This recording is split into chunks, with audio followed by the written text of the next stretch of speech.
Sekjen PBB peringatkan kemungkinan perang nuklir di tengah invasi Rusia.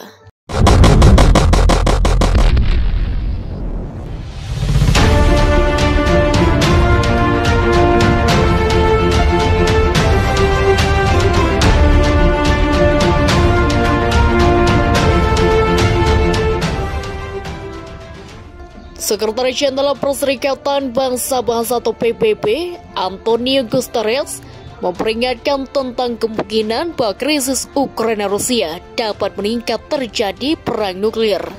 Menurutnya hal itu mengerikan. Meningkatkan tingkat siaga nuklir Rusia adalah perkembangan yang mengerikan, kata Antonio Guterres kepada wartawan pada Senin, sebagai kutip dari The National Review pada Selasa. Prospek konflik nuklir yang dulu tidak terpikirkan sekarang kembali ke ranah kemungkinan, itulah ungkapnya. Guterres mendesak menegosiasi dan rekonsiliasi, mencatat dampak yang dinilai warga sipil Ukraina sebagai akibat dan invasi Rusia. Sudah waktunya untuk menghentikan kengerian yang terjadi pada rakyat Ukraina dan mengambil jalur diplomasi dan perdamaian. Seruan untuk perdamaian harus didengar, tragedi ini harus dihentikan, betul ungkapnya. Di tengah serangan Rusia baru-baru ini di sekitar pembangkit nuklir di Ukraina seperti fasilitas pelatihan di luar perimeter pabrik Zaporizhzhia di Ukraina Timur yang terbakar karena pertempuran. Guterres menuntut perlindungan fasilitas nuklir Ukraina. PBB menggerakkan $40 juta dari dana tangga perhutan pusat untuk kebantuan kemanusiaan bagi Ukraina telah tambahnya. Pendana ini akan membantu mendapatkan pasukan penting makanan, air, obat-obatan, dan bantuan penyelamatan lainnya ke negara serta memberikan bantuan tunai, tegas Guterres. 4 hari setelah Rusia memulai serangan udara, laut, dan daratnya ke Ukraina, Presiden Rusia Vladimir Putin menempatkan pasukan penjaga nuklirnya dalam siaga tinggi untuk tegas tempur rezim khusus. Putin saat ini mulai sangat tanggapan atas apa yang dia klaim agresi NATO. Baru Februari lalu, AS peringatkan baru perjanjian penggunaan senjata strategis. Baru start baru ini adalah perjanjian pengendalian senjata nuklir dengan Rusia selama 5 tahun lagi. Perjanjian bilateral memiliki pengurangan janji nasional dan perbatasan pada senjata pertahanan strategis, khususnya rudal ledak nuklir dan rudal darat yang dapat selam pada pesawat militer yang dirancang untuk membawa mereka. Bulan lalu wartawan merekam Presiden Joe Biden tentang apakah orang Amerika khusus harus khawatir tentang kemungkinan konflik nuklir, yang dia jawab tidak. Sekretaris Pers Gedung Putih Jen Psaki mengecam retorika antagonis Putin tentang sajian nuklir senjata dengan mengatakan baik Amerika Serikat maupun NATO tidak memiliki keinginan atau niat untuk konflik dengan Rusia. Kami pikir retorika provokatif seperti itu mengenai senjata nuklir berbahaya, menambah resiko salah perhitungan, harus dihindari dan kami tidak akan menuntutnya, pungkas Psaki saat itu. Sekjen PBB Antonio Guterres mengingatkan dunia harus segera bertindak untuk mencegah badai kelaparan dan kehancuran sistem penerangan global yang diakibatkan konflik Rusia.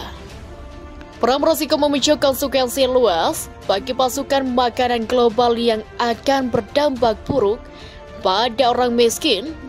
Dampak perang ini jauh melampaui Ukraina. Ini juga merupakan serangan terhadap semua kelompok rentan di dunia, kata Guterres kepada wartawan di New York pada Senin.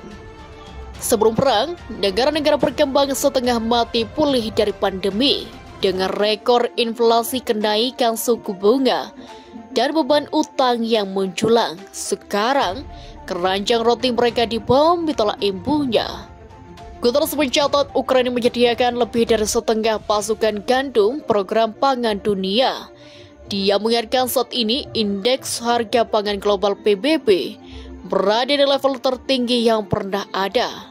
Faktanya 45 negara kurang berkembang di dunia mengimpor sedikitnya sepertiga gandum mereka dari Ukraina atau Rusia, termasuk Burkina Faso, Mesir, Republik Demokratik Kongo, Lebanon, Libya, dan Somalia, Sudan, dan Yaman. Kita harus melakukan segala yang mungkin untuk mencegah badai kelaparan dan kehancuran sistem pangan global. Dan Sagol tersenyum menyerukan di akhirnya permusuhan Rusia-Ukraina dengan segera. Di sela anggaran Organisasi untuk Keamanan dan Kerjasama Eropa atau OSCE kepada Dewan Keamanan, terkait hal itu Menteri Luar Negeri Polandia Suprayo memang jabatan Presiden Bergendir mengatakan invasi Rusia ke Ukraina telah menjadi kegagalan strategis dan taktis. Ini menyedihkan dan memalukan dan merupakan terus menegara, ujar Rau yang akan segera melakukan perjalanan ke Moldova dan Balkan untuk membuktikan keterlibatan OSCE dalam membantu mengakhiri perang. Akibat serangan yang terus dilakukan oleh pasukan Rusia banyak mengakibatkan bangunan hancur dan kebakar.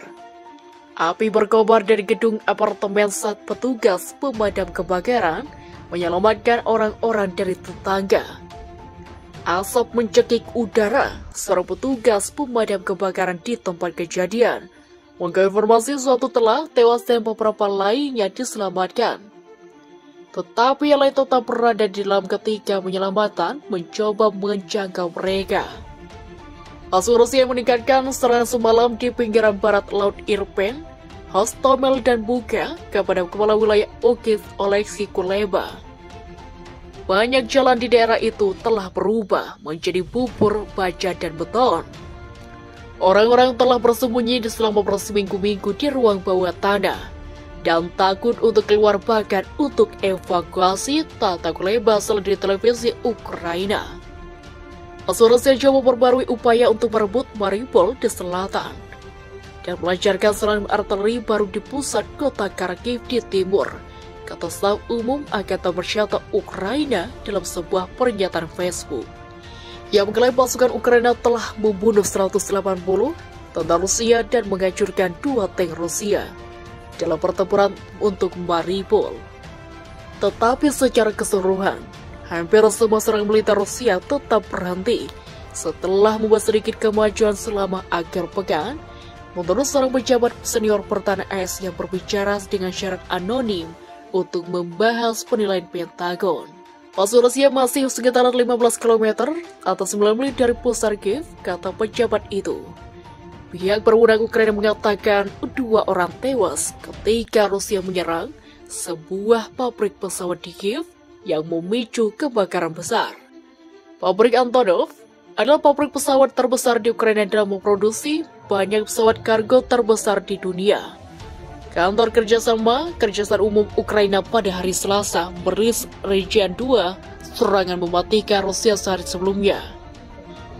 Penembakan yang menghantam sebuah bus yang mengevakuasi warga sipil dari Hostomel pinggiran Kiev menewaskan seorang wanita berusia 65 tahun dan melukai pengemudinya.